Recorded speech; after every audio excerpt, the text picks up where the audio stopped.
Okay.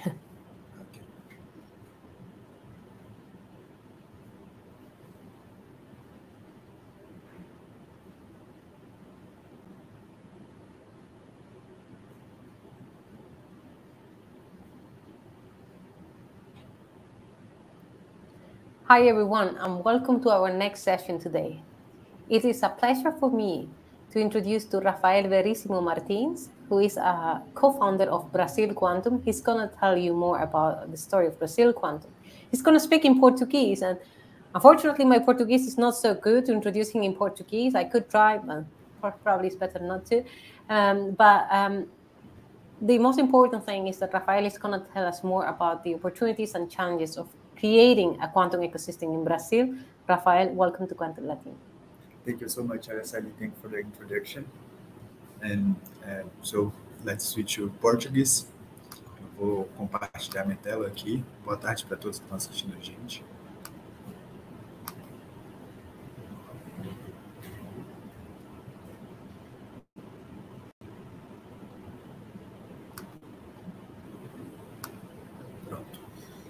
Então, como a Araceli comentou, acho que a ideia hoje é discutir um pouquinho sobre os desafios e as oportunidades nessa missão de criar um ecossistema de tecnologias quânticas aqui no Brasil. E como eu acredito que cada experiência é bastante única, é bastante pessoal, eu acho que a melhor forma de eu comentar um pouquinho sobre as oportunidades e os desafios que a gente percebe hoje no país é comentando um pouquinho sobre a nossa história e, a partir dela, comentar um pouquinho sobre o que a gente percebeu dentro desse cenário nacional. Então, começando do início, a ideia da Brasil Quantum surgiu muito olhando o cenário lá fora. Então, a gente vê diversos países se mobilizando para desenvolver tecnologias quânticas no país todo. Aqui tem alguns investimentos que foram anunciados recentemente, o Quantum Flagship, que é da União Europeia como um todo, mas também de alguns países específicos, como do Reino Unido, dos Estados Unidos, da França.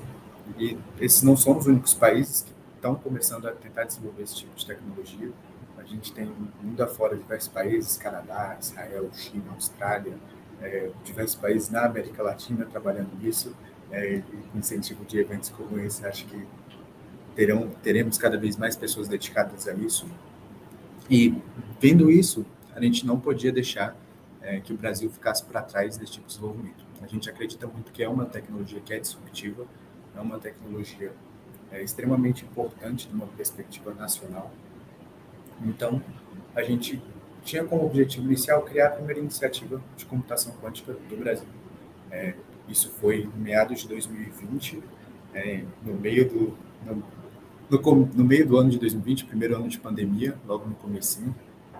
E a gente começou essa iniciativa com um foco bastante diferente do que é hoje. No começo, a gente acreditava muito na ideia de divulgação, principalmente como o principal meio que a gente tinha para acelerar esse ecossistema brasileiro de tecnologias quânticas. Então, a gente começou publicando textos na internet, publicando alguns tutoriais, criamos alguns canais de rede social para divulgar um pouquinho sobre essa tecnologia, porque que a gente percebia que no Brasil já tinha grupos de pesquisa, mas isso estava muito restrito a principalmente grupos de física, e você não via pessoas de faculdade, pessoas de graduação discutindo isso, você não via empresas se envolvendo em iniciativas relacionadas à tecnologia quântica, e a gente queria que isso fosse mais divulgado. E aí, comentando um pouquinho sobre o cenário que a gente olhou para o Brasil e percebeu que a gente estava, assim, comentando um pouquinho sobre como era, a gente no Brasil a gente tem algumas disparidades grandes. A gente tem uma importância relevante na produção de artigos científicos e técnicos no mundo. Então, nos dados de 2016, a gente era o 12º país entre 194 que mais produziam os artigos científicos. Se você for ver o impacto desses artigos científicos, a posição é mais ou menos similar. Então, não é uma posição que é ruim, poderia ser melhor, mas não é uma posição que é ruim. E em termos de investimento de pesquisa e desenvolvimento no país, a gente é o 9º do mundo. Em termos de percentual do PIB, não é tão grande quanto deveria ser, mas, de toda forma, é um investimento que é considerável em termos nominais. Mas, quando você passa para outros dados, você começa a perceber uma disparidade muito grande. Então, a gente, em criatividade, a gente já não vai tão bem, então, que é o Martin Prosperity Institute, de 2015, a gente ficou em 29º.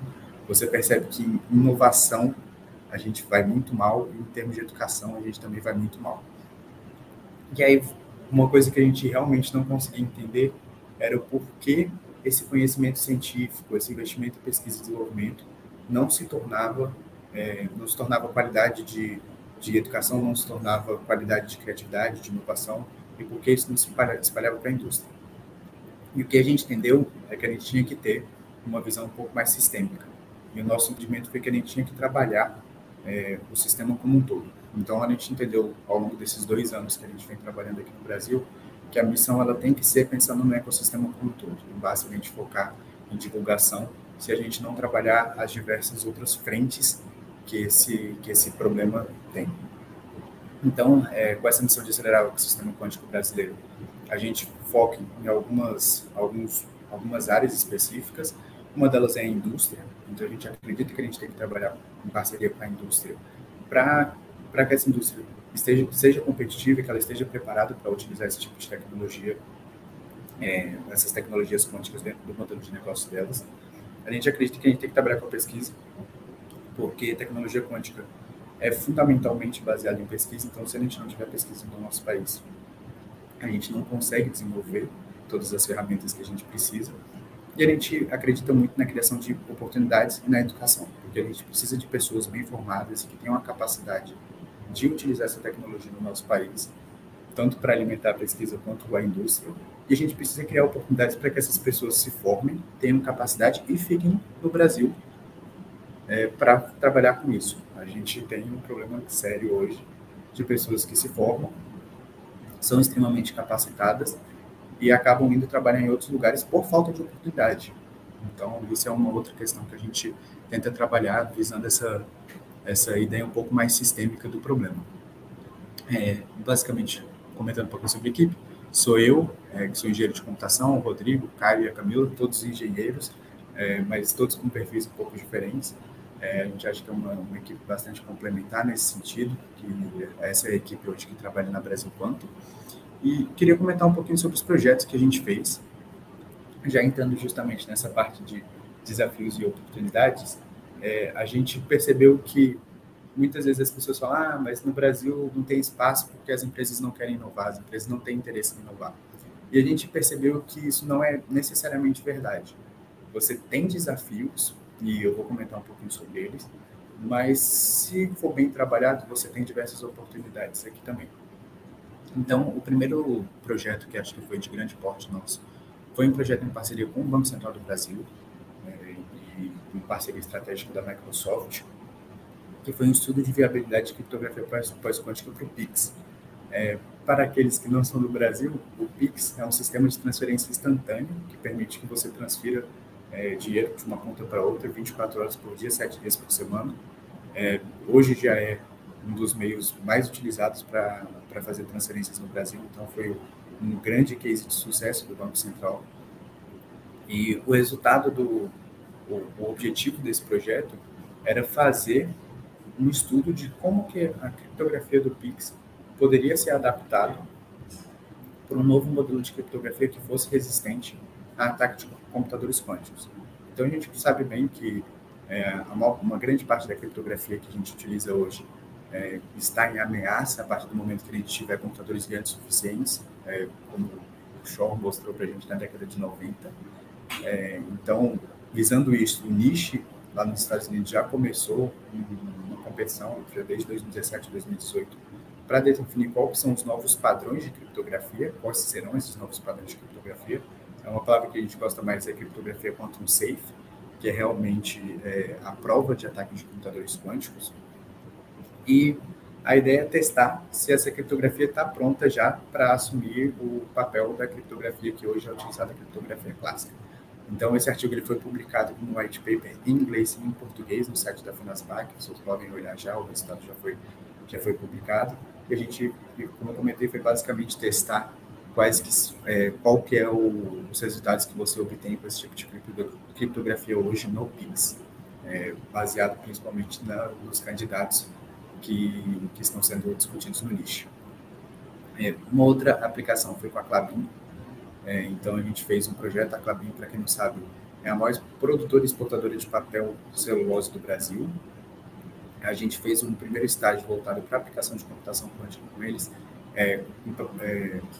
voltado para um problema de otimização que eles tinham, era um problema de otimização industrial, que era voltado principalmente para reduzir a quantidade de papel celulose que era desperdiçado. Então, é um problema de otimização combinatória clássico. A gente sabe que a computação quântica tem diversos algoritmos para tentar resolver isso, e basicamente o que a gente fez foi propor uma prova de conceito. Claramente reduzimos muito a escala do problema, para testar qual que era a viabilidade de usar e quais eram os algoritmos viáveis de serem utilizados. E uma coisa que foi muito bacana foi que a gente conseguiu fazer esse projeto em parceria com alguns alunos de graduação. E isso foi muito gratificante para a gente, porque a gente conseguiu dar oportunidade para pessoas que possivelmente não teriam oportunidade de trabalhar com essa área no Brasil, resolvendo um problema já prático de uma empresa. E a gente acredita já ter plantado uma sementinha na empresa de saber o que é a computação quântica. A gente, depois desse projeto, a gente apresentou no Klabin Day um pouquinho sobre como é que foram os resultados. A gente sabe que a Klabin já tá começando a trabalhar alguns outros projetos internamente nessa área. Então, a gente fica muito satisfeito de ver isso sendo desenvolvido. E um outro projeto que a gente fez nesse eixo indústria foi um projeto com a B3 no final do ano passado, que é um curso executivo que a gente oferece para algumas empresas, que é basicamente um curso de 8 horas, geralmente a gente divide ele em 2 ou 3 dias, para compreender quais que são os fundamentos da tecnologia quântica e quais são as suas aplicações no modelo de negócio da empresa específica. No caso da B3, a gente teve mais de 30 participantes, foi um curso de 3 dias, foi um curso muito legal, e a gente acha muito interessante porque começa a se desenhar, a partir de um curso desse, provas de conceito que podem ser testadas em parceria com a empresa para projetos futuros, que é justamente o que está acontecendo no caso da B3. Então, queria até comentar algumas coisas até aqui, que daqui você já percebe que tem diversas instituições, sejam elas instituições públicas, como o Banco Central, ou instituições privadas, como a B3 ou a Claro, que têm interesse em estar próximos do desenvolvimento dessas novas tecnologias. E uma coisa que a gente acha que é extremamente importante é você ter um alinhamento a respeito das expectativas. Porque hoje a gente sabe que tem muito hype em torno dessa tecnologia e isso tem que estar muito bem alinhado com a empresa. Eles têm que entender o valor de longo prazo, mas a gente acredita muito, e a tese que a gente vende é que a empresa precisa estar preparada para se aproveitar disso no longo prazo e que isso é uma coisa demorada para se fazer. Porque você precisa criar a capacidade interna, você precisa criar o entendimento de quais são as áreas que realmente vão se beneficiar da computação quântica, e isso não é nem um pouco simples. E esse processo é realmente muito difícil, esse processo de entendimento é bastante complexo. Então, quanto antes as empresas perceberem isso, melhor. Então, eu acho que tem essa questão de alinhamento com as empresas que precisa ser feito. É um desafio hoje no Brasil você propor coisas de tão longo prazo para algumas empresas, mas a gente acredita muito que no Brasil tem empresas que estão interessadas nisso, e acho que algum desses projetos provam um pouco desse ponto. Focando um pouquinho na parte de educação, mas também reforçando até esse ponto que eu trouxe até agora, a gente fez um projeto no final do ano passado com a Ambev, que foi o BerQuanto. O BerQuanto, na realidade, ele foi um projeto de educação. A gente selecionou 40 participantes de alunos de graduação, no geral foram alunos de final de graduação, quarto e quinto ano da faculdade aqui no Brasil, para fazer um curso de 6 semanas, que foram 24 horas no total, 4 horas por semana, de introdução à computação quântica. Então, foi um curso muito bacana, foi um curso que foi ministrado por um doutor pesquisador lá da Irlanda, que estava no grupo de pesquisa lá em Dublin. Foi um curso extremamente interessante, o pessoal gostou muito, e no final a gente pôde organizar com os participantes um hackathon, em que o objetivo era desenvolver projetos, utilizando o conhecimento que eles tinham adquirido durante o curso, visando o modelo de negócio da Ambev. Então, a gente teve a participação de gerentes e pessoas da Ambev no final, para julgar justamente não só a parte de computação quântica, que estava mais por nossa conta, mas também o quanto isso poderia ter de impacto dentro da empresa. E, assim, o feedback tanto da parte da empresa quanto da parte dos alunos foi muito bacana. Então, foi outro projeto que a gente fez em parceria com algumas grandes empresas aqui do Brasil. E, em parceria com a Qreca, a gente não poderia deixar de mencionar, a gente organizou com eles, deve estar disponível na plataforma daqui a algum tempo, um primeiro mock em língua portuguesa de introdução à computação quântica. Então, aí em parceria com a Craig. E aí, por último, gostaria de comentar um pouquinho esse mais recente, abril de 2022, e eu acho que isso é o tipo de iniciativa que a gente gostaria de ver mais no Brasil, é o tipo de iniciativa que a gente, desde 2020, a gente vinha buscando tentar estimular aqui no Brasil. Aconteceu em abril desse ano o primeiro fórum da Rede Nacional de Tecnologias Quânticas Computacionais, lá em Salvador, que foi sediado pelo Senai Cimatec. Para quem não conhece, o Senai Cimatec é um instituto lá em Salvador, que eles receberam agora uma máquina da Atmos, um simulador quântico. Eles têm desenvolvido pesquisas nessa área de computação quântica, e o fórum basicamente foi um kickstart, foi um início de como que o Brasil tem que se posicionar em relação a tecnologias quânticas. E essa discussão é extremamente importante. A gente precisa ter uma estratégia nacional de como que a gente vai se posicionar em relação a essa tecnologia, quais vão ser as áreas que a gente vai focar nessa tecnologia. E acho que essa discussão inicial é muito importante, e é bom que a gente tenha uma interação do ecossistema. Então, a gente tinha representantes da Brasil quanto lá, mas tinham diversas startups, diversos pesquisadores de universidade, pessoas do ministério.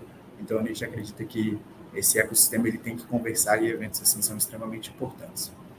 E aí, comentando um pouquinho sobre os próximos passos, e aí aproveito para comentar justamente um pouquinho o que a gente vê de oportunidades, quais que são os desafios para essas oportunidades de seguida.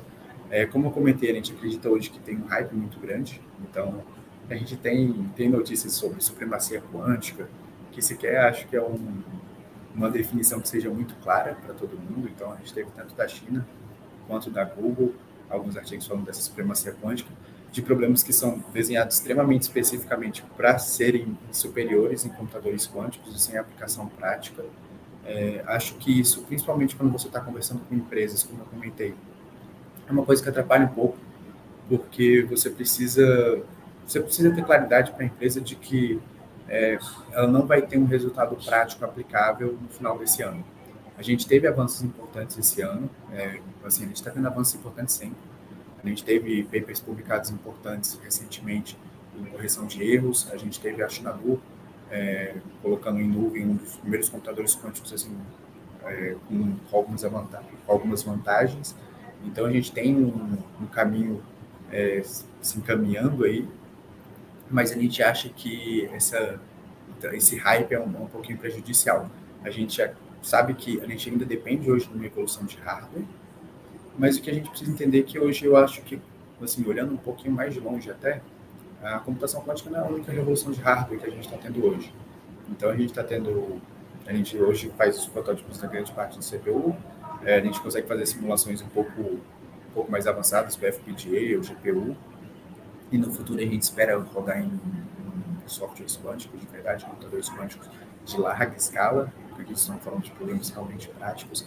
Mas você tem diversos outros hardwares sendo desenvolvidos para aplicações diferentes. Então, você tem IPUs, TPUs, você tem computadores analógicos voltando a ser discutidos, você tem computação neuromórfica, você tem, enfim, diversos tipos de hardware diferentes, com aplicações diferentes sendo discutidos. E o que eu acho que é realmente importante para a gente é entender que não só esse desenvolvimento do hardware, ele é, de certa forma, paralelo ao desenvolvimento do software. Então, aqui a gente tem nosso primeiro algoritmo sendo desenvolvido na década de 90, a gente sequer tinha um primeiro computador quântico. O primeiro computador quântico foi nos anos 2000. Os algoritmos inicialmente eram 100% teóricos, e a gente acredita que esse desenvolvimento, mesmo hoje, de certa forma, acontece de forma paralela. E tem um estudo interessante que foi feito para a Casa Branca nos anos 2010, 2011, que mostrou isso, falando classicamente mesmo, que os avanços da parte de software tiveram um speed-up ao longo dos últimos anos muito maior do que da parte de hardware. Então, as melhorias de software apresentaram melhorias muito maiores que as melhorias trazidas pelo hardware. Esses números daqui, eles são só uma exemplificação. Você tem algumas discussões a respeito deles, mas o que a gente gostaria de destacar é que, principalmente do ponto de vista do Brasil, lá no evento, uma coisa que foi muito discutida é a criação do primeiro computador quântico brasileiro. A gente, na Brasil Quantum, a gente não acredita, por exemplo, que isso deveria ser uma prioridade no momento.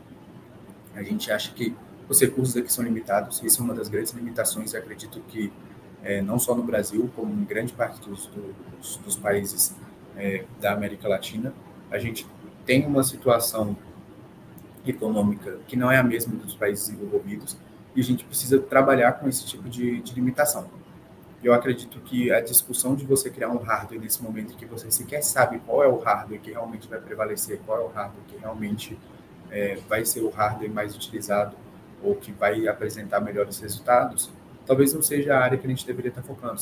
Talvez fosse melhor a gente utilizar esse mesmo recurso para desenvolver coisas que fizessem mais sentido no contexto nacional. Eu acho que esse é um trabalho de priorização que precisa ser feito, e isso é uma coisa que só com eventos como esse que a gente vai começar a entender quais que vão ser as áreas e as aplicações que fazem sentido dentro do contexto nacional. Assim, acho que é mais ou menos um consenso de que as 4 principais áreas de aplicação de computação quântica que a gente vê sendo discutidas no mundo todo é a parte de simulação, seja ela simulação química ou simulação de problemas físicos mesmo, problemas de otimização, problemas de quantum machine learning e problemas de criptografia.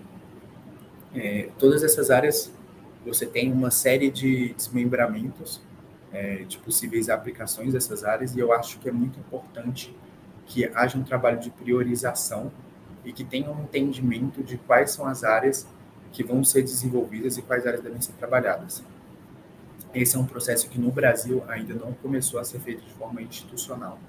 Então a gente começa com esse primeiro fórum, tendo esse tipo de discussão, mas é um processo que ainda precisa ser feito. E ele precisa ser feito com uma certa velocidade, acredito eu. A gente precisa priorizar, até porque só assim que a gente consegue unificar esforços e consegue dar mais consistência para o ecossistema e realmente clareza de quais são as diretrizes que o Brasil vai seguir nesse tipo de tecnologia. O que não pode acontecer estratégias como a Estratégia Brasileira de Inteligência Artificial, a EBIA, que foi publicada no ano passado, se eu não me engano, que vem um pouco atrasada, quando a gente está falando aí de uma Estratégia Nacional para a Inteligência Artificial, que assim, já tem pelo menos uns 9 anos que vem sendo pauta e vem com uma relevância muito grande. Ela já está há alguns anos à frente da computação quântica em termos de desenvolvimento, já é uma tecnologia também dos anos 60. E é uma estratégia que não traz exatamente quais que vão ser as priorizações. A estratégia, eu gosto muito da definição do Silvio Meira, que para a gente que é o fundador da CESA lá em Pernambuco, e a CESA para a gente é um exemplo brasileiro de como criar um ecossistema em torno de uma tecnologia. E a definição dele é de que estratégia é o processo de transformar aspirações em competências. E o que a gente acredita é que a EBIA é simplesmente uma lista de aspirações. E elas não dão nenhum tipo de exemplo de como que a gente vai transformar essas aspirações em competências. Então, eu acredito que a gente precisa não só saber quais as aspirações que a gente tem, mas como que a gente vai transformar essas aspirações em competência nacional. E, primeiro, priorizando essas aspirações, claro, de forma que faça sentido para o Brasil para desenvolver isso. E a gente acredita que isso é feito em 4 pilares. O primeiro deles é desenvolvimento científico e técnico e capacitação.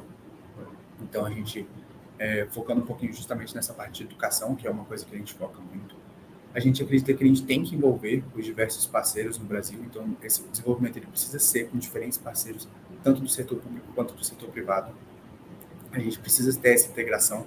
A gente acredita que muito do que foi mostrado no começo, um problema no Brasil de você ter produção científica, mas isso não chegar à inovação, é justamente a falta de conectividade, a falta de você ter um ecossistema coeso no Brasil para que você tenha transferência de conhecimento, que esse conhecimento que é produzido, ele de fato possa virar inovação no nosso país. Então, o terceiro pilar é justamente essa construção do ecossistema, esse desenvolvimento de parcerias entra um pouquinho nisso. E, por último, acho que até aproveito já para ir para o encerramento da minha conversa, integração com iniciativas e programas internacionais, e eu acho que programas como o Quantum Latino, que permitem que a gente possa ter acesso a pessoas geograficamente próximas da gente aqui na América Latina, e que acho que muitas vezes em países com situações relativamente parecidas com a nossa, eu acho que isso é extremamente importante. A gente precisa de mais eventos como esse e cada vez mais de pessoas se esforçando para ter essa integração e iniciativas de programas, para que a gente possa ter na América Latina diversas iniciativas, programas fortes de desenvolvimento nacionais de tecnologias quânticas, e que a América Latina não fique para trás nesse desenvolvimento dessa tecnologia que a gente acredita que vai ser extremamente importante nos próximos 20 anos. Eu acho que minha apresentação é isso, fico aberto para perguntas, e muito obrigado para quem está assistindo até o momento.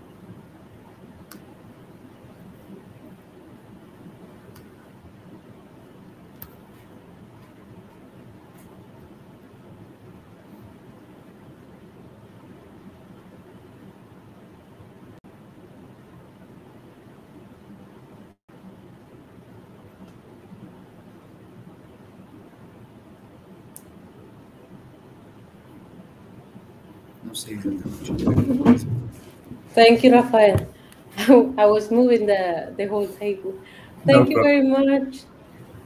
That was a very nice overview. I wanted to ask for questions, so I cannot ask the... ¿Quién tiene preguntas? Solo puedo poner el acento. Because I come from the region close to Portugal, so I'm used to the accent, but yeah, I cannot speak Portuguese.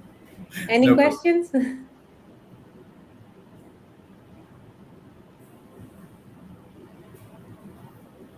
What is the next step for Brazil Quantum, Rafael?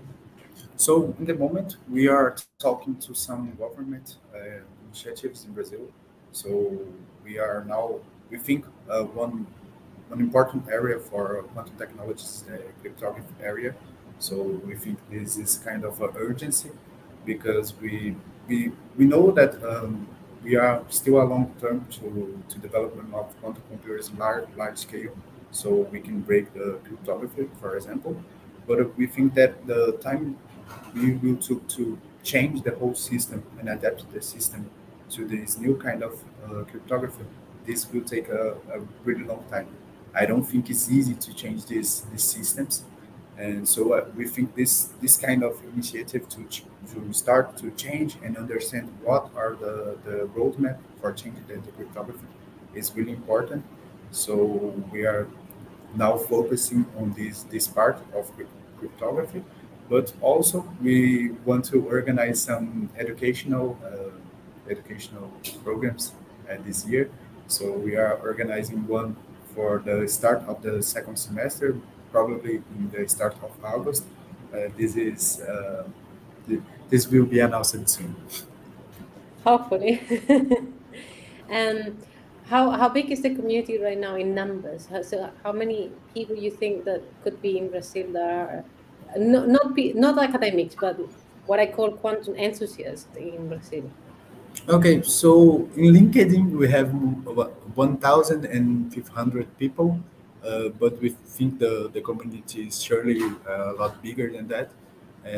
We know, but I think the community that really we have a big community of enthusiasts, but it's really hard to know exactly what's the size of this community. But the people that really works or read or have more involvement with quantum computing, quantum technologies, we think in Brazil maybe 5,000 people. No, not so much, but okay. Alberto Cordova is asking if QKD is part of your project. Not right now, but it's on our map. We tried to start one QKD project last year, but it didn't work out. We were working with a professor from Federal University of São Carlos. The idea was to test some technologies to exchange keys using optic fiber, but it didn't work in the moment. But we want to still try this project in the future. Rafael, do you think that there could be better connections between Brazil and the rest of the Latin American community, in this case in quantum? You think that the language could be a barrier here? I think so. I'm sure that we must have more connection with other Latin countries. I think the language is some kind of a barrier, but I don't think it's really a big barrier. So I think even if you don't speak Spanish or don't speak Portuguese, you can. We can understand each other. Yeah, we can understand each other. I don't think that's a problem. We can talk in English too. So I think we have maybe a problem of articulation. So we don't have many people trying to articulate uh, partnerships and stuff like that. So I think the the main barrier here is to try to organize this partnership even more than the language. So I think this is a call for collaboration between countries. If any of you would like to know who is doing what in other countries, sometimes we do this. A lot of people are coming from different countries to us, and they just ask, "Do you know who is doing something specific?" So Yeah. just tell us, because we do a lot of these links. We would love to see further collaborations. So there is a question from Victor Bombarda. O que mais carece no Brasil em relação a este tipo de investimentos, são investimento público ou privado? Sorry. Let me see that. So what is more missing? I understand. What is more missing in Brazil? Investment that is public or private? Okay, so in Brazil we have problems both in investment, private and private investment and public investment. Right now we had a big cut on public investing during the probably the 3 or 4 last years, and this is kind of sad. But the problem is like we have some programs from the government that give salaries to like doing masters or PhDs and stuff like that. Uh, the this salary hasn't changed like 10 years, so they are really not good salaries. And even though we have less people doing this kind of job today in Brazil, we are still not we still have um, more opportunities than people want to do this kind of job because it's really not well recognized in Brazil. So most people prefer to go abroad to do this kind of study than stay in Brazil to produce some scientific knowledge because I don't think we really value here this in Brazil. So I think the public investment, especially thinking in a country where the main universities are public, we need more public investment. So this is kind of important in the case of the public universities. And do you because Brazil is a powerful country, as you probably know, and there are big enterprises, there are big companies there. Yeah, I think there is a huge opportunity for end users to get involved with academics and move forward and start some demonstrations. So you think that this link is also missing in the community? It's because I think you are kind of creating that link. Is yeah. the government an issue to create that link? No, the government doesn't. We don't think the government has a big role to create a link here in Brazil. So that's one problem that we also said during the presentation that we don't see the scientific knowledge produced in the universities going to the private sector and creating innovation because we don't have this link. So this is one thing that we are really trying to do. And in Brazil, since we don't have a very stable scenario, I think many enterprises are not interested in long-term investments like quantum technologies that we still need to mature. They are interested in what can give them return in like 1 or 2 years. And But that's everywhere. yeah, that's a big problem. So I think we have both of these problems. Here in Brazil, the private investments in R&D are really low compared to the returns of the enterprises. So we think that both enterprises have to invest more in research and development, and we also need to create this link between the universities and the research, the the enterprises. So this is kind of a missing link too. Good luck with all that. But Yeah, thank you. it's just the beginning, as we know, from all these emerging ecosystems. So there is time to do these things. But I think this call to potential collaborations is very important. So all of you, I don't know where you're coming from, but I'm sure that there are opportunities out there. Last year, we had a very nice outreach presentation from Brazil, and I don't remember what they were. Sorry, but I think they are doing nice activities. So if you don't have that connection, let me know. Even within Brazil, I think there are like small Okay. hubs of quantum. Yeah. That could be interesting. Are there any more Sure. questions for Rafael?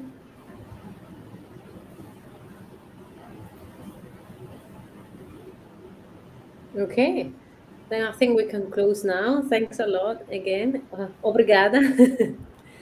De nada. Thank you so much for the invite. Thank you. And see you in around 10 minutes for our very nice talk, Girls in Quantum, and a very nice project. And see, okay, they are saying thank you to you. So perfect. Nice to see you, Okay. Rafael. Bye. Thank you. Bye bye.